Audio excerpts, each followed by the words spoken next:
Let's get weird into it. Number 9. Your brain's Scatman. John. The human brain is an absolute mess. It's not a neat filing cabinet. It's more like a cluttered attic where a squirrel on espresso has been living for a decade. You've got 1,000 thoughts firing at once.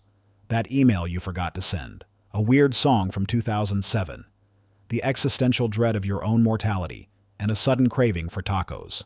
It's chaos. Trying to sort through this mental noise silently can be like trying to untangle 100 headphone cables at once. This is where talking to yourself comes in, when you start narrating your thought process. Okay, first I need to finish this report, then I'll take out the trash, and after that, I can finally have that existential crisis about the tacos. You're doing something crucial. You're taking that tangled ball of lightning and forcing it into a single linear thread. Language, by its very nature, is structured. You can only say one word at a time. This forces your chaotic, parallel processing brain to slow down and operate in a sequential, organized fashion. It's the cognitive equivalent of taking a frantic, multi-limbed creature and forcing it to walk a straight line, one step at a time. You're externalizing the jumble, laying it out on the table, and examining each piece individually. It's why writing a to-do list feels so good, but speaking it out loud is the immediate in-the-moment version. It imposes order on the pandemonium. Essentially, you're turning your brain's frantic, nonsensical jazz solo into a coherent sentence. You're the band leader, and your brain is the over-caffeinated trumpet player that you have to constantly remind to stick to the sheet music. Number 8. The inner sports coach. You've got a deadline, a sink full of dishes, or a workout you'd rather die than do. Your motivation is at an all-time low. It's so low, it's currently digging a hole in the floor to see what's underneath. Then you hear a voice. Your voice. Come on, you can do this. Just 5 more minutes. You got this. Don't be a coward. Suddenly, you're your own hype man, your own grizzled, seen-it-all coach from a 90s sports movie. This isn't just wishful thinking. It's a psychological tool called instructional self-talk. Researchers have found that athletes who use positive instructional self-talk perform better. They hit the ball harder, run faster, and endure longer. And the same principle applies to you trying to convince yourself to finally fold that mountain of laundry. The trick here is the type of language you use. Studies show that talking to yourself in the second or third person, saying, "You can do this," or "your name, get it together," instead of "I can do this," is significantly more effective. Why? Because it creates psychological distance. When you say "I," you're stuck in the middle of your own emotional swamp of anxiety and laziness. But when you say "you," you're stepping outside of yourself. You're creating an objective, authoritative figure, the coach, who is separate from the whiny, unmotivated part of you, the athlete who wants to eat chips on the bench. It's a clever mental hack. You're essentially splitting your consciousness into 2 characters, the wise mentor and the struggling protagonist. And it works because deep down, we're all suckers for a good pep talk, even if we're the ones giving it. Number 7. Forcing your brain to pay attention. As it turns out, your brain is a toddler with an extremely short attention span. When you're trying to learn something new or work through a complex problem, your mind loves to wander off. It wants to think about what's for dinner, wonder if dogs have a concept of time, or relitigate an argument you had 3 years ago. It will do anything to avoid the hard work of focused concentration. Talking yourself through the process is like putting your brain in a high chair and spoon-feeding it the information. By verbalizing each step, okay, so I take the value from column A and multiply it by the percentage in column B. You are physically engaging more of your brain than you would by just thinking it. You're using your motor cortex to move your mouth and your auditory system to hear the words. This multi-sensory engagement makes it much harder for your mind to drift away. It's a form of active learning. You're not just passively absorbing information. You're actively processing and articulating it. This forces you to slow down and ensure you actually understand what you're doing. You can't just skim over a step when you have to say it out loud. You have to confront it, understand it, and translate it into coherent speech. It's the ultimate accountability tool for your easily distracted mind. So, when you're muttering to your computer screen while trying to figure out a new software, you're not going insane. You're just being a very patient and slightly exasperated teacher to a classroom of one very unruly student. Your own brain. Number 6. The pre-argument rehearsal. We've all been there. You're in the shower or driving your car, and you're having a full-blown, passionate argument with someone who isn't there. You're delivering devastating comebacks, perfectly articulated points, and winning a debate that hasn't even happened yet. You might look like a lunatic to anyone who sees you gesticulating wildly at your dashboard. But what you're actually doing is a critical social simulation. This form of self-talk is your brain's virtual reality training ground for difficult conversations. The stakes are high in social interactions, especially confrontational ones. Saying the wrong thing can damage a relationship, cost you a job, or just make you look like a complete idiot. By rehearsing the conversation out loud, you're running through the possibilities in a low-stakes environment. You get to test out your phrasing. Does "I feel that your behavior was suboptimal" sound as powerful as you thought? Or does it just make you sound like a robot? By hearing the words in your own voice, you can gauge their emotional impact and refine your script. You can practice staying calm, anticipating the other person's responses, and preparing your counter-arguments. It's like a dress rehearsal for your mouth. This isn't just for arguments either. People do it before asking for a raise, making a difficult phone call, or even practicing a marriage proposal.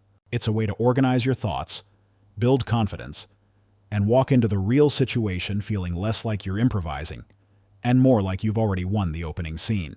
You're not just talking to yourself, you're sparring with a ghost. Number 5.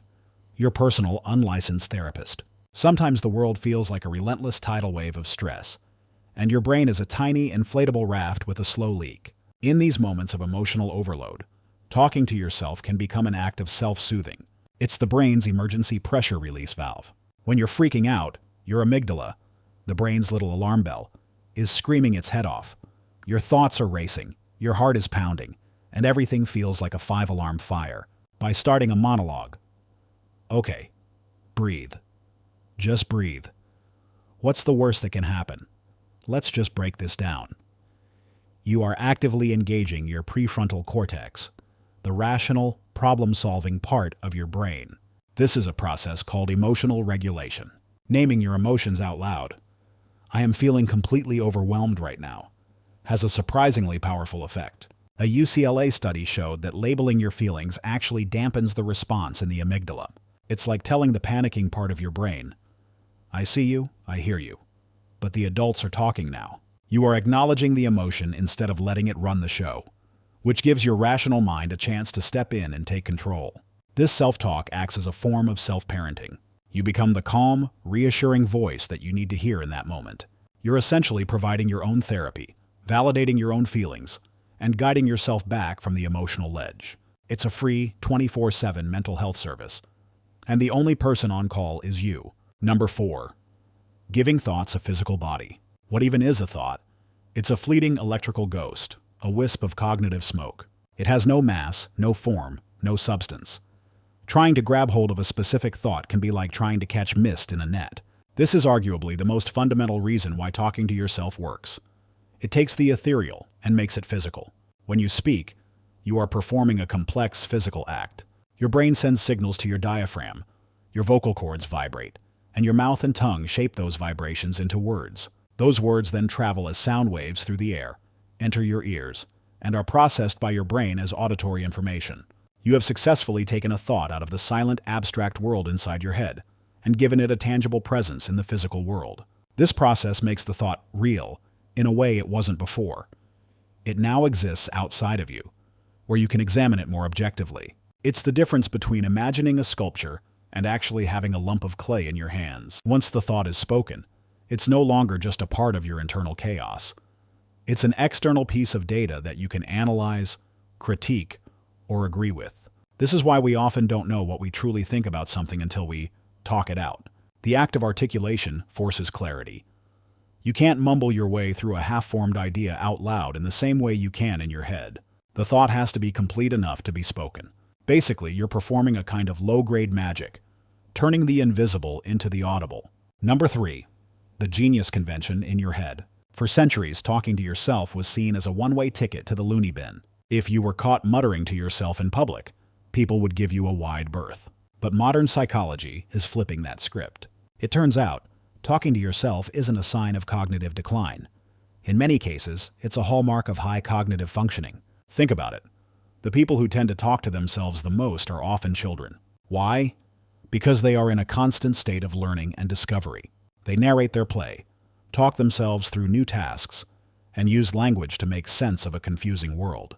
This is a behavior called private speech, and the famous psychologist Lev Vygotsky theorized that it's a critical tool for cognitive development that eventually gets internalized as our inner monologue. Some of us just never fully internalize it. Studies have shown that people with higher IQs are often more prone to verbal self-talk. Their brains are processing so much information so quickly that externalizing some of it is an efficient way to manage the cognitive load. It's not that they can't think silently. It's that speaking helps them think better, faster, and more clearly. Albert Einstein was famously said to have muttered to himself, repeating his sentences as he worked. So, if you're a chronic self-talker, you're in good company. You're not crazy. Your brain is just running on a higher performance engine that occasionally needs to vent some exhaust. You're not losing your mind. You're just using all of it. Number 2. The inner critic gets a microphone. So far, this has all been pretty positive. Talking to yourself helps you find your keys, get motivated, and maybe even makes you a genius. But there's a dark side. This is the unsettling part. What happens when the voice you're broadcasting isn't a helpful coach or a calm therapist, but a relentless, vicious critic? For many people, self-talk isn't a tool for organization. It's a platform for self-abuse. It's the monologue of, "You're an idiot. Why did you say that? You're going to fail. Nobody likes you." This is called negative self-talk or rumination. And when you say these things out loud, you're amplifying their power exponentially. Just as saying keys makes the concept more real, saying "I'm worthless" gives that destructive thought a physical body.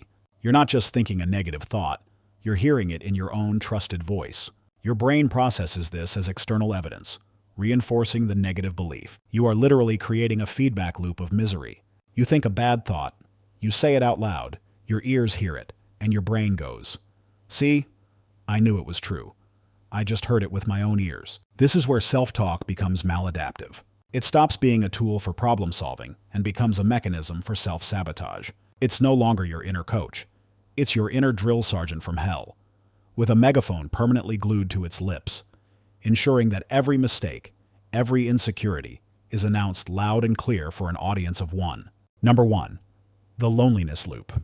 Perhaps the most unsettling truth about why we talk to ourselves is the simplest one.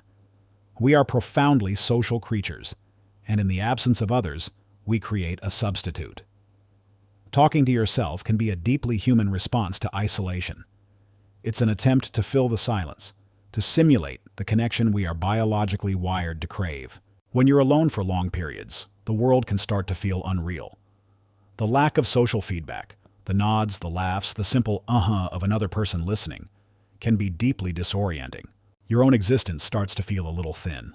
Talking to yourself in this context is an act of self-affirmation. Hearing your own voice is proof that you are still here, that you exist, that the silence hasn't completely swallowed you. You become both the speaker and the listener, creating a two-person social event out of thin air. This is the loneliness loop. You feel lonely, so you talk to yourself to simulate company. But the act of talking to an empty room can, itself, reinforce the feeling of loneliness. It's a temporary fix that highlights the underlying problem. It's like drawing a face on a volleyball. It's a clever coping mechanism, but it's a constant, stark reminder that you're stranded on a deserted island. It's the most primal form of self-talk, a behavior that bridges the gap between our high-level cognitive functions and our most basic, animal need for a pack. It's your brain's last-ditch effort to create a society when there isn't one, a testament to how deeply we need to hear a voice, even if it has to be our own. That's all for today. I'll be making similar videos in the future. Subscribe to see them.